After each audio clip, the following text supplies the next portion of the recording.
April 27, 1865. The Mississippi River glistened under a silver moonlight. The war was over. The guns had fallen silent. The United States was finally breathing again after 4 years of unimaginable bloodshed.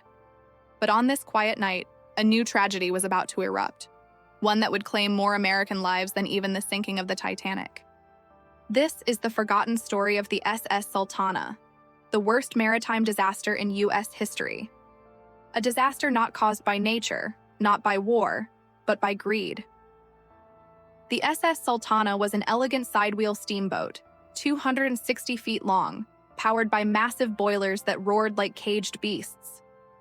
She was built to carry around 400 passengers and a cargo of cotton along the mighty Mississippi, from New Orleans to St. Louis. But on this fateful night, she wasn't carrying 400. She was carrying over 2,100 souls, most of them Union soldiers who had just survived the horrors of Confederate prison camps. They were weak, starving, exhausted.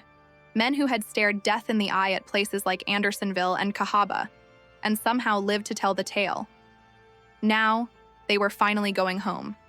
For many of them, the Sultana represented more than just a steamboat.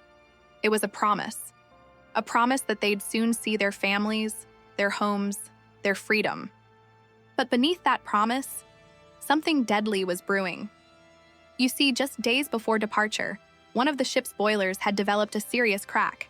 The chief engineer advised it needed to be replaced entirely, a delay of several days. But the ship's captain, J. Cass Mason, refused, because time meant money. Every day the Sultana stayed docked was a day of lost income. And with the government paying $5 per soldier for safe transport north, the more men he could fit aboard, the higher his profit. So instead of replacing the damaged boiler, the crew patched it, crudely, temporarily, with a thin metal plate. They knew it wouldn't last long, but they gambled that it would survive just one more trip. By the night of April 26, 1865, the decks of the Sultana were overflowing. Soldiers crammed shoulder to shoulder. Men slept on stairways, on lifeboats, even on top of the paddle housings. The ship was 5 times over capacity.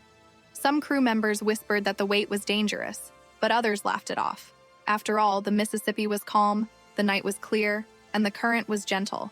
What could possibly go wrong? At around midnight, the Sultana left the port of Memphis, heading upstream against the river's powerful current. Below deck, the patched boiler strained and hissed.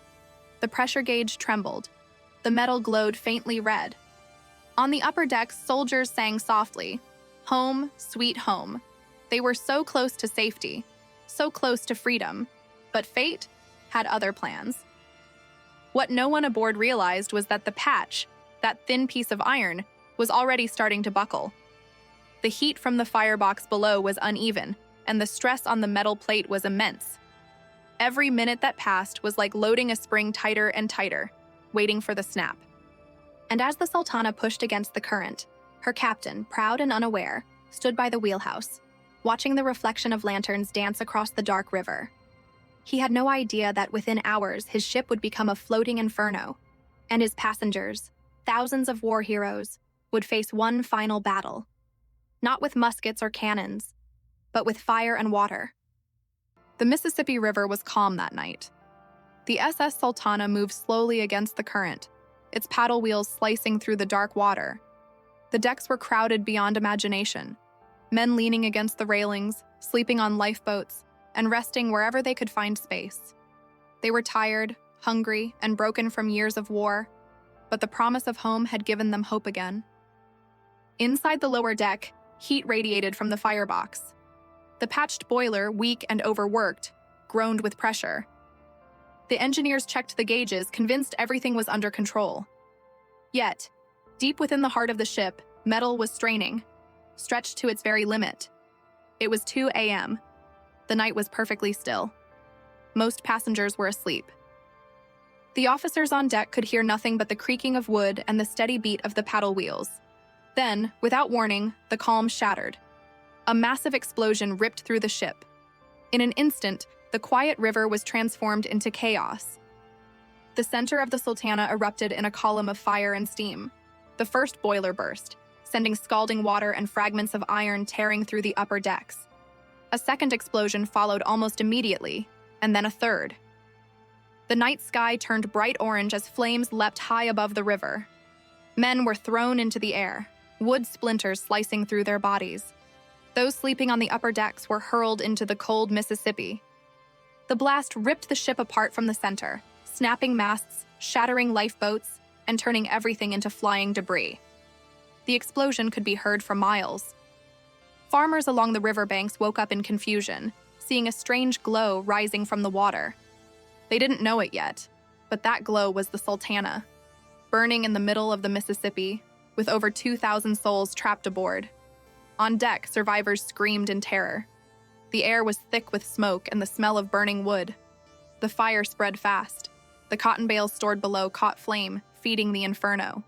Within minutes, the entire midsection of the ship was engulfed. Those still alive faced an impossible choice: jump into the freezing river or be consumed by fire. Some tore off pieces of wood and tried to use them as rafts. Others leapt into the water, clutching to anything that could float. Many couldn't swim. Their heavy uniforms and exhaustion dragged them under almost immediately. In the chaos, a few men tried to save others. Some helped injured comrades into the river. Others risked their lives to pull strangers from the flames. A soldier later recalled how he watched men pray aloud, calling out for their mothers as the fire closed in around them. Within 15 minutes of the first explosion, the Sultana was nearly destroyed. Only the bow and stern sections remained intact, rising above the inferno like the broken bones of a dying creature. The fire's reflection danced on the water, making the entire river look like it was burning. Hundreds of men clung to debris, struggling against the current. Some floated downstream for hours before reaching the shore. Others drifted silently, their voices fading into the night. Those who made it to land found themselves weak, shivering, and covered in burns. They looked back at the river, and all they saw was a floating hell, glowing red against the darkness. From nearby towns, small boats began to rush toward the fire. Fishermen and locals risked their own lives to pull survivors from the cold water. Many of them couldn't believe what they were seeing. The river was filled with men, wreckage, and flames. By dawn, the Sultana was nothing more than a blackened skeleton of iron and wood. The fire finally burned itself out, leaving charred remains floating on the current. The survivors sat on the riverbanks, staring at the smoke rising from the water. Some wept. Others said nothing at all. They had survived years of war, Andersonville, Cahaba, starvation, disease, only to come home and face this. As the sun rose over the Mississippi, the full scale of the disaster became clear. More than 1,100 lives were lost that night, more than in any other maritime tragedy in American history. The few who lived could never forget the sound of that explosion, the fire that turned night into day, or the screams that echoed across the river. The Sultana, once a proud steamboat, had become a symbol of everything wrong with that post-war world: greed, neglect, and the price of human life. The survivors called it the last battle of the Civil War, and in many ways they were right. Because while the war had ended on paper, its shadow still lingered, and on that night in 1865, it claimed one final terrible victory. When morning broke over the Mississippi River on April 27, 1865, the first light revealed a scene so haunting it seemed almost unreal. The river was covered in debris, blackened timbers, burned clothing, pieces of shattered lifeboats, and the lifeless bodies of hundreds of soldiers who had survived the Civil War only to die on their way home. Smoke still rose from what little remained of the SS Sultana, drifting like a ghost above the water. Rescue boats had begun to arrive before dawn, many crewed by simple farmers and fishermen from the nearby towns of Hopefield, Mound City, and Memphis. What they found left them speechless. Survivors clung to tree branches along the riverbank, their skin blistered and faces blackened by soot. Some could barely whisper for help. Others sat silently, staring blankly into the horizon, their minds broken by what they had just endured. One rescuer described the scene in his journal. The river was alive with men, their cries carried over the water, weak and hopeless. Some drifted by, holding on to bits of wood. Others floated face down, still clutching their comrades. The current carried them all, living and dead alike, toward Memphis. As the sun climbed higher, the first of the survivors were brought ashore. Townsfolk gathered along the muddy banks, wrapping blankets around the half-naked men.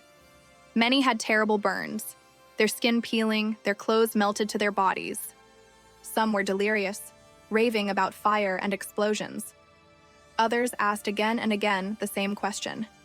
Why did this happen? Why us? At first, the authorities in Memphis couldn't believe the scale of what they were hearing. When word reached the city that a steamboat had exploded upriver, they assumed it was just another small accident. But as rescue boats began to arrive carrying dozens of burned and dying soldiers, the horrifying truth became clear. This wasn't just an accident. It was a catastrophe. Hospitals in Memphis were immediately overwhelmed. The wounded were laid out in long rows on the streets and docks, waiting for treatment. Civilians came forward to help. Women brought food, men carried stretchers, doctors worked tirelessly, some without sleep for more than a day. But many of the soldiers were beyond saving. They had inhaled scalding steam or swallowed river water full of oil and ash. One soldier, barely alive, whispered to a nurse, "I survived Andersonville, but I couldn't survive going home." It was an unbearable irony. These men had endured the worst of war, imprisonment, and starvation, only to perish in an avoidable disaster caused by greed and negligence. The tragedy of the Sultana became a wound too deep for words. Within 24 hours, bodies began washing ashore for miles along the riverbanks. Locals buried them where they found them, sometimes marking the graves with crude wooden crosses. Others were collected and taken to Memphis for identification. Most, however, were never recognized. The river claimed them, their names lost to history. As the news spread across the country, the public was stunned. Newspapers struggled to report the scale of the loss. The Memphis Argus printed one chilling line: "Never before has the Mississippi carried so many dead." But as shocking as the disaster was, the government's response was disturbingly quiet. Washington was still in chaos. President Abraham Lincoln had been assassinated just 2 weeks earlier, and the Civil War had only recently ended. In the confusion, the Sultana tragedy received little attention. There were no national days of mourning, no memorial services led by generals or governors. Behind the scenes, however, whispers of corruption began to surface. Investigators quickly discovered that the Sultana had been dangerously overloaded, carrying nearly 2,400 passengers when it was only licensed for 376. The reason was simple: money. The U.S. Army paid steamboat companies $5 per enlisted man and $10 per officer to transport soldiers home. The more men a captain could cram onto his ship, the more profit he made. Captain J. Cass Mason, the Sultana's commander, had struck a deal with Army officers to take as many men as possible, even though his ship's boiler had been damaged just days before departure. The engineer who repaired the boiler had warned Mason that one of the iron plates was dangerously weak and needed full replacement. But replacing it properly would have delayed departure and possibly cost Mason his lucrative contract. Instead, the engineer was pressured to make a temporary patch. Mason wanted to leave immediately to secure his payment. That decision doomed them all. When questioned later, Mason tried to defend himself, saying he had only done what other captains did. "Every boat is carrying more than she ought," he argued. "It's what the Army wanted." But those words rang hollow in the face of the thousands who had died. The official inquiry that followed was shallow and swift. No one was seriously punished. The government quietly closed the case, eager to move on from the horrors of war and Reconstruction. For many families waiting for loved ones who never returned home, there were no answers, only silence. Yet in Memphis and along the Mississippi, people remembered. Every spring, they said, when the river rose and the morning mist clung to the water, you could still see the faint shadow of a steamboat drifting in the distance. Some claimed to hear voices, faint, desperate cries calling out from the current. Whether superstition or sorrow, the legend of the Sultana lived on. A haunting reminder of how easily human lives can be lost when greed outweighs duty. The Mississippi carried their ashes downstream that morning, scattering them into the heart of America. And though the government might have wanted to forget, the river never did. As the charred remains of the Sultana cooled along the muddy banks of the Mississippi, whispers of suspicion began to rise. Newspapers across the country mourned the tragedy, calling it a national disaster. But behind the grief, questions lingered. How could a state-of-the-art steamboat explode so violently in calm weather? Why was it carrying nearly 2,400 passengers when its capacity was barely 400? And most importantly, who was responsible? In the days that followed, as the bodies were still being recovered downstream, a military commission was established to uncover the truth. What they found would reveal a chain of corruption, negligence, and greed, one that had doomed the Sultana long before she ever left Memphis. The Sultana's story didn't begin on the night of April 27th. Its fate was sealed days earlier, in a government office filled with smoke and paperwork. After the Civil War ended, thousands of Union soldiers who had survived Confederate prison camps like Andersonville and Cahaba were waiting to go home. They were malnourished, exhausted, and desperate. The government had agreed to pay private steamboat companies $5 for every enlisted man and $10 for every officer they transported north. For ship owners, it was an opportunity to make a fortune, and for corrupt officials, it was a chance to take a cut. Captain Reuben Hatch, a Union officer in charge of transport logistics at Vicksburg, was one of those men. He was already known for shady dealings, bribery, theft, and favoritism, but somehow he kept his position. When the Sultana arrived at Vicksburg to unload sugar on April 24th, Hatch approached her captain, J. Cass Mason, with an offer. There were thousands of freed Union prisoners waiting at the docks, desperate to return home. If Mason agreed to carry them all, more than his ship was designed to handle, Hatch would ensure the Sultana got the transport contract. Mason hesitated. His ship was small, with a legal capacity of about 376 passengers. Carrying more than 2,000 men would push the boilers, already in need of repair, to their limits. But then came the bribe. Hatch reportedly promised Mason a substantial bonus, and soon the deal was made. The Sultana's chief engineer, Nathan Wintringer, warned against it. He knew one of the ship's 4 boilers was leaking and dangerously unstable. It needed to be replaced, not patched. But repairing the entire boiler would take days, and Mason feared losing his lucrative government contract. So he ordered a quick fix, a temporary patch using metal plates and rivets. The repair took just 1 day, and by the next morning, the Sultana was back on the river, carrying a human cargo 7 times its limit. The investigation revealed more disturbing details. Witnesses testified that the decks were so overcrowded that soldiers could barely move.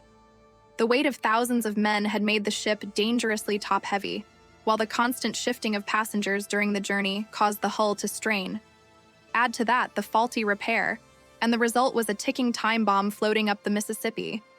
The inquiry also found that Captain Mason had ignored advice to distribute passengers among several ships. The Lady Gay and Pauline Carroll, 2 nearby steamers, were available to share the load. But Mason, under pressure from Hatch, refused. Every soldier aboard meant more profit, both for him and the corrupt officers behind the deal. When questioned, Reuben Hatch denied all wrongdoing. He blamed the disaster on mechanical failure and unforeseen circumstances. But the evidence suggested otherwise. The boilers had been dangerously overworked, operating at extreme pressure to keep the overloaded vessel moving against the spring current. And yet, despite the mountain of evidence, no one was ever held accountable. Captain Mason, who might have been forced to answer for his role, was among the dead. The engineer, Wintringer, also perished in the explosion. And Hatch. He used his political connections, including a letter of recommendation from President Abraham Lincoln himself, to avoid prosecution entirely. By the time the hearings ended, the Sultana tragedy had already begun to fade from public memory. The nation was reeling from another shock. Just 12 days earlier, President Lincoln had been assassinated. Newspapers were flooded with coverage of John Wilkes Booth's capture, trial, and execution. The Sultana disaster, though the deadliest maritime tragedy in U.S. history, was buried beneath headlines of national mourning and political upheaval. For the families of those who perished, there was no closure. Most of the dead were young soldiers from Indiana, Ohio, and Tennessee, men who had survived the horrors of war and prison camps only to die in a preventable catastrophe. Their bodies, carried by the river's current, were found for miles downstream. Many were never recovered at all. In the end, the inquiry concluded that the explosion had been caused by the failure of an overheated boiler, likely triggered by fluctuating water levels due to the ship's instability. But that was just the surface truth. Beneath it lay the real cause: human greed, corruption, and carelessness. The Sultana wasn't destroyed by an act of war or nature. It was destroyed by people who saw profit where there should have been compassion. A tragedy born not from chance, but from choice. The choice to value money over human life. And as the Mississippi River flowed on, it carried not just the ashes of the Sultana, but the unspoken guilt of a nation too distracted to seek justice for its fallen sons. As dawn broke on April 27, 1865, the Mississippi River was transformed into a nightmare. Where once there had been the proud silhouette of the Sultana pushing upstream against the current, there was now only chaos, burning wreckage, drifting bodies, and the cries of hundreds of men fighting for their lives in the cold, black water. The explosion had torn through the ship like a cannon blast, splitting it apart in the dead of night. When the boilers erupted, thousands were thrown into the air, wood, iron, and human bodies scattered together. Those who weren't killed instantly were plunged into the freezing river, many of them still trapped under flaming debris. The darkness made everything worse. Survivors recalled seeing men aflame, running along the tilting deck before vanishing beneath the waves. Others clung to floating wreckage, screaming the names of friends and brothers who never answered back. The explosion had occurred just 7 miles north of Memphis. From the riverbanks, people were awakened by the blast, a deafening roar that shook windows for miles.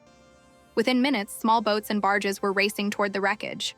Local residents, fishermen, and ferry operators risked their lives to save as many as they could. Among them was a man named William Street, who later told how he pulled dozens of half-dead soldiers from the icy current, their skin burned, their clothes torn, their bodies trembling from exhaustion. When rescue boats finally reached the scene, they found a sight beyond imagination. Hundreds were still clinging to pieces of the Sultana, their faces pale and eyes hollow. Some had been floating for hours. Others, too weak to hold on, slipped silently beneath the surface as help approached. Survivors were taken to makeshift hospitals in Memphis, many to the soldiers' home on the riverfront, where doctors worked without rest. But the scale of the disaster was overwhelming. Over 1,700 lives were lost, more than on the Titanic, though few people today know the name Sultana. Entire companies of soldiers disappeared that night. The survivors who lived carried scars that never healed, not just from burns or frostbite, but from the horror of what they had seen. In Memphis, citizens opened their homes to the wounded. Women tore sheets into bandages. Churches became morgues. The smell of burnt wood and oil lingered for days, drifting across the city. Newspapers printed long lists of the dead and missing, but the numbers never truly added up. Many men had been traveling under false or incomplete names, their military papers lost during imprisonment.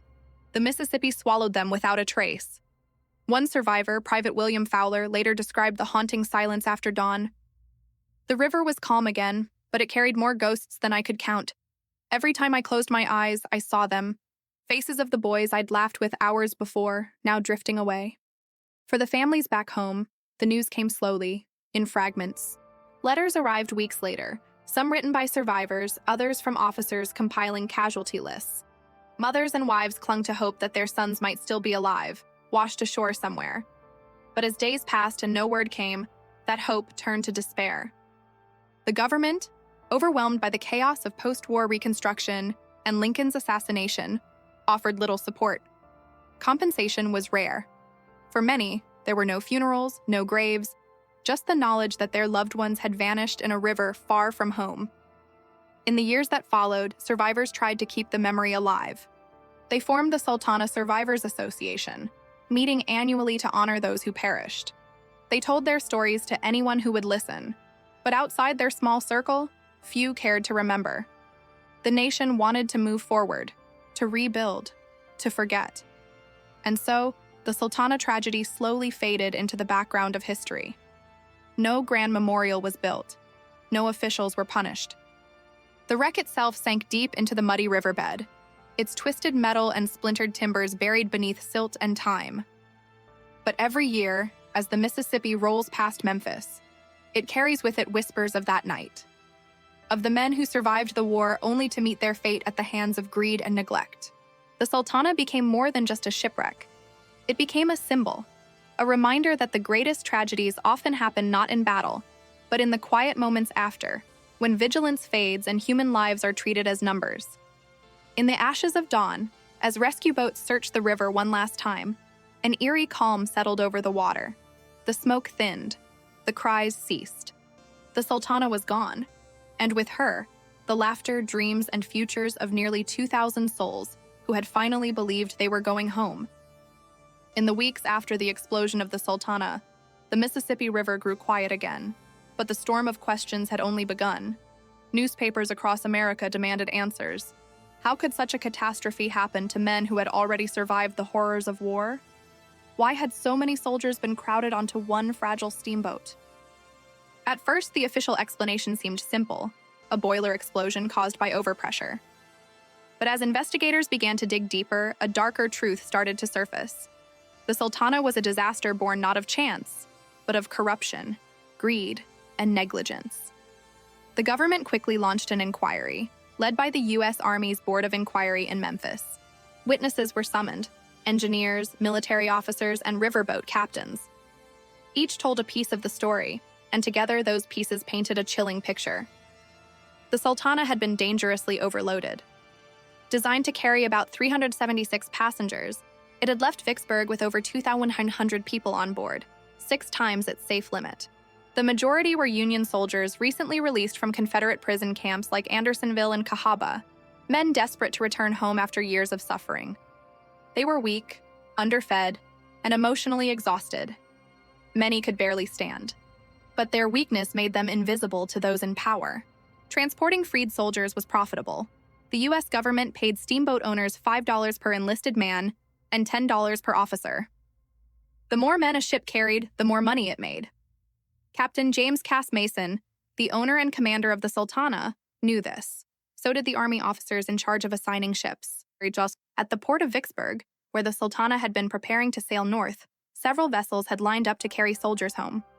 But Mason wanted the largest contract, and he was willing to do whatever it took to get it. According to testimony, he struck a deal with Captain Reuben Hatch, a U.S. Army quartermaster notorious for corruption. Hatch promised that all returning soldiers would be loaded onto the Sultana if Mason gave him a share of the profits. Mason agreed. The deal was sealed not with paperwork, but with a handshake and quiet greed. There was, however, a problem. One of the Sultana's boilers had developed a dangerous leak just before departure. The ship's mechanic urged a full repair, which would have delayed the voyage by several days. But Mason refused to wait. Instead, a quick patch, a weak, temporary fix, was made to keep the boiler running just long enough to reach St. Louis. It was a deadly gamble. And on April 26th, as the ship steamed against the river's strong spring current, the patched boiler strained beyond its limits. Hours later, it ruptured, triggering a chain reaction that blew the Sultana apart. When investigators learned this, outrage spread, but justice, as often happens, faltered. Captain Mason had died in the explosion. Hatch, though clearly implicated, used his political connections to avoid punishment. He was protected by influential allies, including President Lincoln's administration, and never faced trial. The inquiry concluded that the explosion was caused by overcrowding and a defective boiler. But beyond that, little was done. No one was held accountable. The compensation to victims' families was minimal, the government eager to move on from yet another tragedy in a war-torn nation. For the survivors, this indifference was another wound. Many had believed that their suffering in Confederate camps was the worst fate imaginable, until the night the Sultana exploded. And now, in peace, their comrades had been killed not by enemy fire, but by greed and incompetence on their own side. Years later, historians and engineers re-examined the Sultana IS design and confirmed what those early witnesses already knew, that the ship's boiler system was inherently unstable. Its long, narrow design made it vulnerable to uneven water levels inside the boilers, which could cause sudden pressure spikes. Combine that with overcrowding and poor maintenance, and disaster was inevitable. But the real cause lay beyond engineering flaws. It lay in a mindset, a post-war America desperate to profit, to recover, to forget. Soldiers were no longer heroes. They were cargo, and the Sultana became the price of that greed.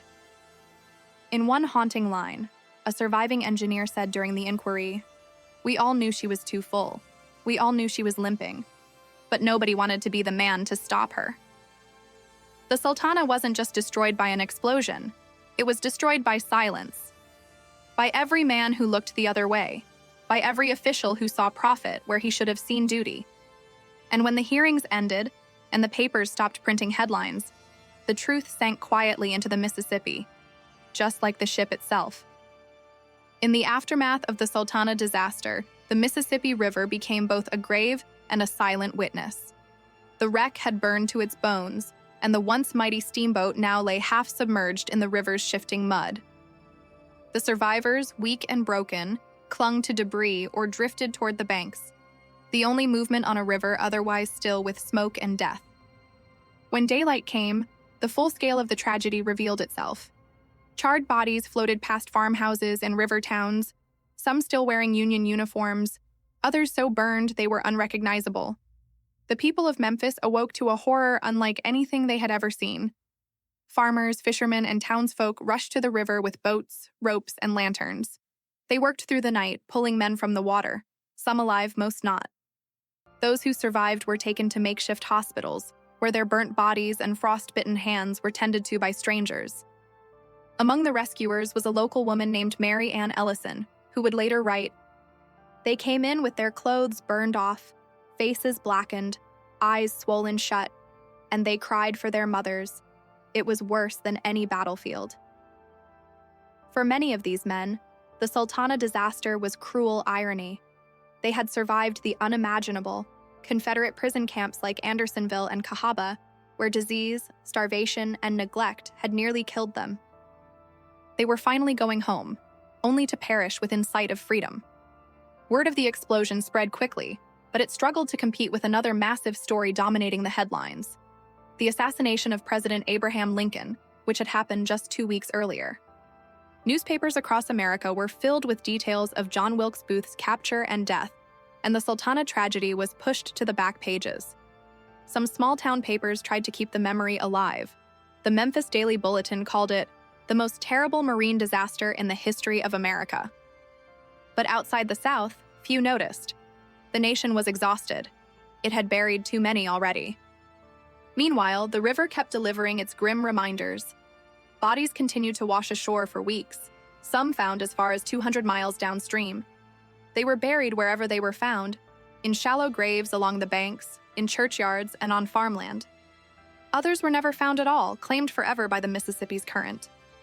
Officially, the death toll was listed at around 1,800 people, but most historians agree the true number was likely higher, closer to 2,400, making it the deadliest maritime disaster in U.S. history. More people died aboard the Sultana than on the Titanic, yet most Americans have never heard of it. Part of that forgetting was deliberate. The U.S. Army did not want the embarrassment of explaining how its own negligence and greed had caused the deaths of hundreds of soldiers just weeks after the war's end. The Sultana was quietly omitted from official reports, and families of the dead received little more than sympathy letters, and often not even that. For the survivors, the trauma ran deep. Many suffered burns that never fully healed. Others carried guilt for the rest of their lives, haunted by the memory of friends they couldn't save. A soldier named William Duncan, who survived both Andersonville and the Sultana, wrote years later, "I saw men drown who had prayed for freedom for 4 years. The war ended for them in fire, not peace." Every spring, when the Mississippi floods and changes course, the remains of the Sultana are sometimes disturbed. Twisted metal, fragments of machinery, bits of wood charred black by the explosion. Farmers have occasionally uncovered them near Marion, Arkansas, miles from where the river once flowed. Those relics are silent, but they tell a story of forgotten sacrifice. The Sultana's passengers were soldiers who had already given everything for their country, only to be betrayed by its greed. It would take decades for anyone to try to properly remember them. But for the families waiting up north, wives, mothers, and children, there was no closure. Their loved ones had disappeared into the river, their names lost to bureaucracy and time. Letters went unanswered. Bodies were never returned. The Civil War had ended, but for these families, the pain of loss had just begun. And as the rest of the nation moved on to celebrate peace and reconstruction, the survivors of the Sultana, and the ghosts of those who never made it home, were quietly left behind in the muddy waters of the Mississippi. In the weeks following the Sultana disaster, the truth began to surface, not from official investigations, but from whispers among survivors, soldiers, and the few honest officers who couldn't stay silent. The explosion, many believed, wasn't just a tragic accident. It was the result of negligence, corruption, and greed, buried beneath layers of military bureaucracy. Soon after the wreck, a formal inquiry was launched by the U.S. Army. On paper, it was meant to uncover the cause of the tragedy and ensure justice. But in reality, it quickly turned into a farce. The hearings were rushed, the questions were shallow, and the conclusions were written before the evidence had even been heard. At the center of it all stood Captain J. Cass Mason, the Sultana's master, who had perished in the explosion. With him dead, the blame could easily be shifted onto someone who could no longer defend himself. Yet those who knew the inside dealings pointed elsewhere, to Captain Reuben Hatch, the Army's chief quartermaster in Vicksburg, the man responsible for loading the soldiers onto the ship. Hatch had been accused of corruption long before the Sultana sailed. He was known for taking bribes, selling supplies meant for soldiers, and pocketing kickbacks from steamboat companies in exchange for government contracts. In the chaos after the Civil War, with thousands of soldiers waiting to be sent home, his greed found the perfect opportunity. The U.S. Army had agreed to pay steamboat owners $5 for every enlisted man and $10 for every officer transported north. It was a lucrative business, and for greedy men, an irresistible temptation. When the Sultana docked at Vicksburg, it was only licensed to carry 376 passengers. But Hatch allegedly struck a deal with the ship's owners. If they agreed to take all the soldiers, they'd split the profit. The Sultana ended up carrying more than 2,100 people, 6 times her safe capacity. She sat so low in the water that waves washed over her decks. Even the ship's engineer protested, warning that her boilers were dangerously cracked and needed proper repair.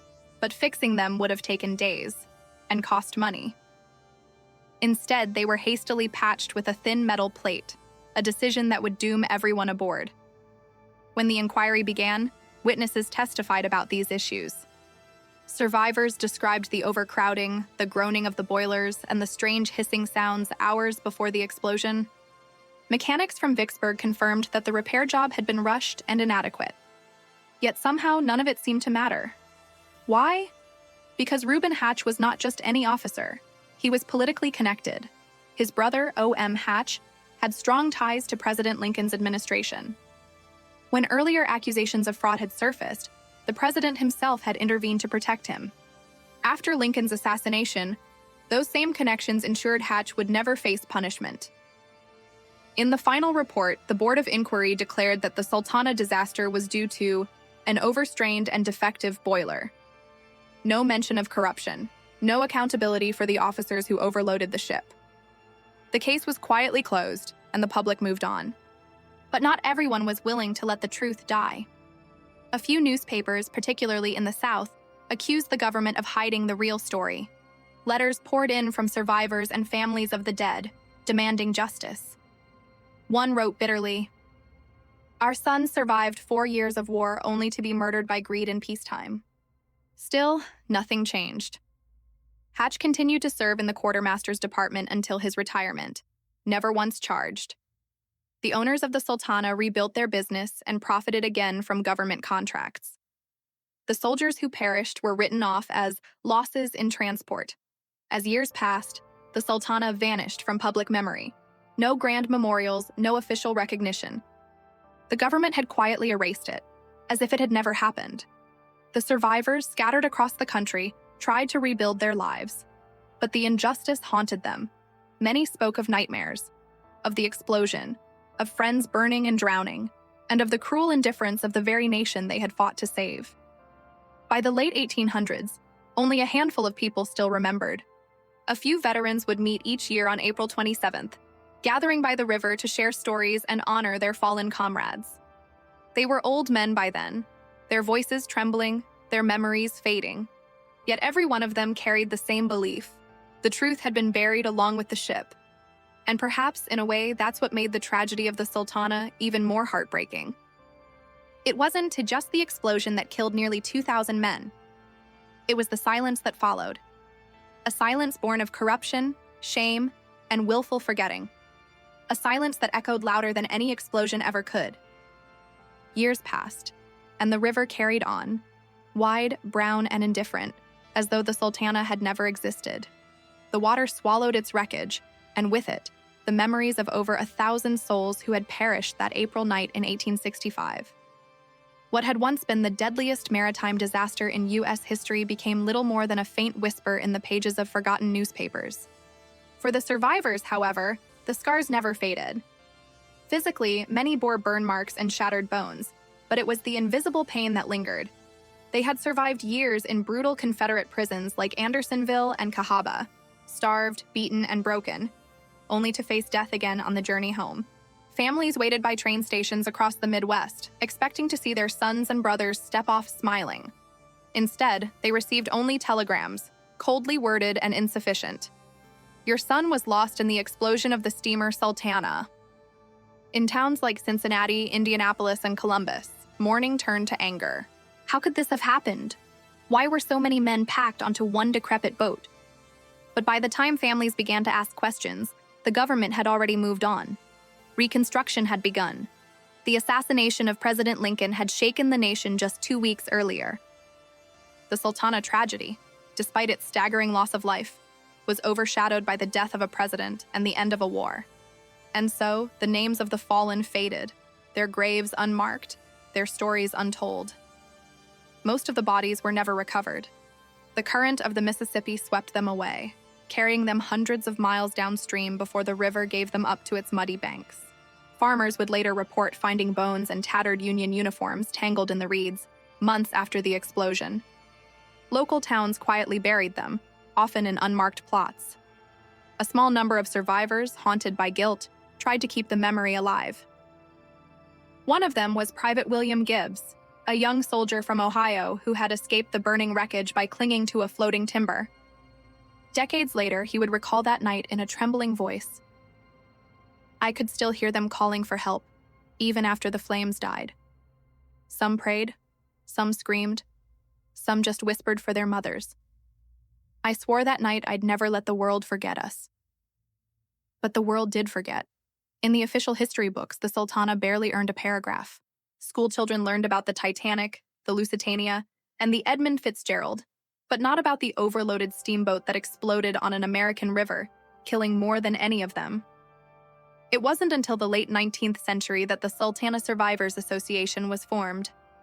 Each year, on April 27th, the dwindling band of survivors would gather in cities like Knoxville or St. Louis. They wore faded blue uniforms and carried flags, marching not in triumph, but remembrance. At first, there were hundreds, then dozens. By 1910, only a handful remained. At one of these reunions, an aging veteran named George King stood before the crowd and said, "They called us survivors, but I say we were chosen to remember those who weren't given that chance. They didn't just die in an explosion.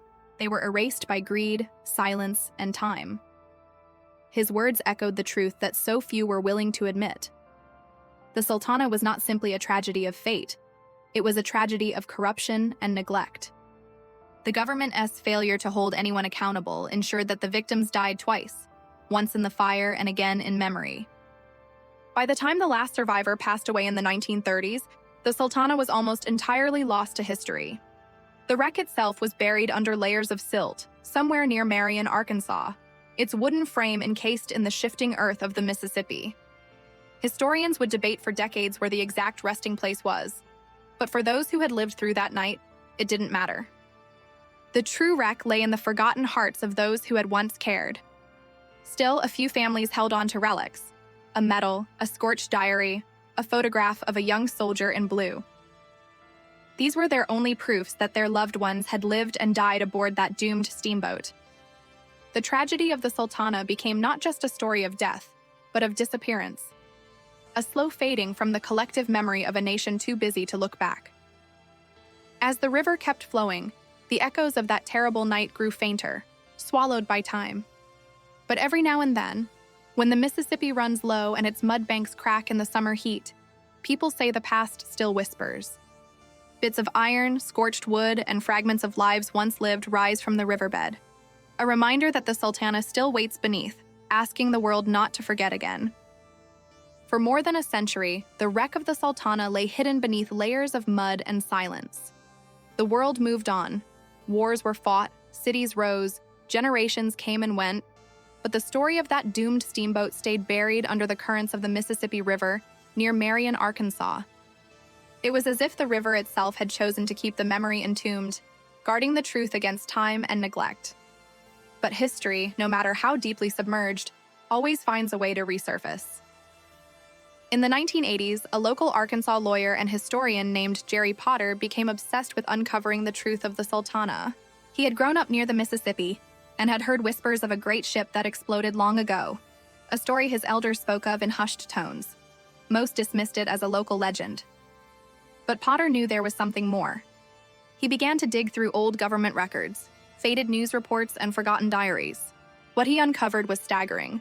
The full scale of the Sultana disaster had been deliberately buried under bureaucracy, overshadowed by the chaos that followed Lincoln's assassination.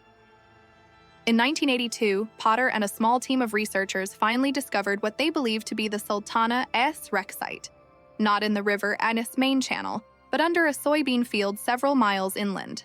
The shifting course of the Mississippi had, over time, carried layers of sediment that entombed the remains of the steamboat beneath farmland. Beneath the soil, they found fragments of charred wood, twisted iron, and melted copper, all that was left of the vessel that had once carried over 2,000 souls. News of the discovery brought brief attention back to the Sultana. For a short while, television crews arrived, and historians began to write anew about the forgotten tragedy. Yet even then, the Sultana's story never reached the scale it deserved. Despite being America's deadliest maritime disaster, worse than the Titanic in loss of life, it remained largely unknown to the public. School textbooks still skipped over it, and only a handful of history enthusiasts remembered the name. But among the descendants of survivors, the rediscovery sparked something powerful: a revival of remembrance. In small towns across Tennessee, Ohio, and Indiana, families began tracing their ancestors who had once been aboard the Sultana. They found old letters, photographs, and military records that tied them to that horrific night. For the first time in generations, the names of those who perished were being spoken again. In 2015, exactly 150 years after the explosion, the city of Marion, Arkansas, opened the Sultana Disaster Museum, a modest building dedicated to preserving the memory of the men who died. Inside, you'll find personal artifacts, fragments of the wreck, melted coins fused by fire, and handwritten accounts from soldiers who survived. Visitors can stand before a massive mural depicting the moment the ship exploded, a scene of chaos and fire that once lit up the Mississippi night. Every year since, descendants and history lovers gather at the site to hold a memorial service.